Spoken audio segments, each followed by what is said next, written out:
Hello, my name's Anonymous. I am a reporter at a major news outlet. Today we're going to be doing a taste test of US versus UK fast food. So it was recently brought to my attention that British people on the whole do not like American fast food. And when I asked why, the response was pretty unanimous. It's too big. I'm half American, so I was raised on the stuff. But since moving back to the UK, I have noticed that portions here are smaller, and it can be harder to get your hands on an artery-clogging feast. So today I'm try and rectify that by going to a UK drive-thru and ordering the biggest items on the menu. Let's do it. So I went to the biggest drive-thru in Britain, which is of course McDonald's. Hello, I'd like to order the biggest item on your menu, please. Can I also get a large fries and a large Coke? Okay, that will be £8 and 49 pence. Did you say £8? Get for one burger? Yeah. Wow. Okay, here we go. So this is what £8 gets you in Britain. A burger with more toppings than the crown jewels, a generous portion of fries and a fizzy drink. And I have to say, if you are in the mood for a McDonald's, then this is as good as it gets. The burger patties were incredibly juicy, the bun was soft, the cheese was melty, and the bacon was crispy. And I didn't have to wait long either. All in all, a solid 8 out of 10. The next stop on our culinary road trip is Burger King.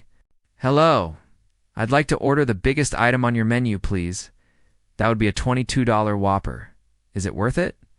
I hear you ask. Well, it's hard to say, because it does come with a side of onion rings. So for $22, you are getting a lot of bang for your buck. But as someone who has never liked onion rings, I had to ask for them to be removed. This was met with a confused look from the cashier and a resounding no from the manager. In fact, the manager was so unhelpful that he wouldn't even let me speak to someone else. So I ended up just paying for a second burger instead. Very disappointing. 3 out of 10. Next up is KFC. Hello, I'd like to order the biggest item on your menu, please, which would be a $26 meal deal. This consists of 6 pieces of chicken, 2 sides, and 4 sauces. While the price certainly isn't for the faint of heart, the quality of the chicken is exceptional. Super crispy, super juicy. And I especially liked the smoky flavor of the barbecue sauce. 9 out of 10. I couldn't do a best of British fast food without including Greggs. So I went to the bakery section of my local supermarket and got myself a 2.89 sausage roll. Now, the sausage roll is often credited with being the birthplace of the snack, but many sources claim that sausage rolls have been around since the Middle Ages, regardless of their age. This one was absolutely delicious. The pastry was flaky and buttery, and the sausage meat was packed with flavor. 8 out of 10. Now, for something a bit healthier, I went to Pret, the UK's answer to Starbucks. I bought a 4.40 Almond Quest 1.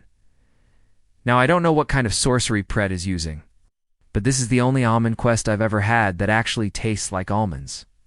It was really refreshing and very tasty. 7 out of 10. For our final stop, we went to Subway. Hello, I'd like to order the biggest item on your menu, please. A $27 footlong. That's £27 for a sandwich. They do some pretty extravagant sandwiches here, so hopefully this one will live up to the hype. I went for the steak and cheese option, and I asked for extra protein and extra veggies. While it did take a while to make, it was definitely worth the wait. The steak was tender and juicy. The cheese was perfectly melted, and the whole thing was packed with flavor. 10 out of 10. Well, there you have it. For under $70, you can eat your way through some of Britain's biggest fast food items. What did you think? Would you try any of these? Let me know in the comments below. Also, be sure to like and subscribe for more great videos. Thank you for watching. This is Anonymous reporting.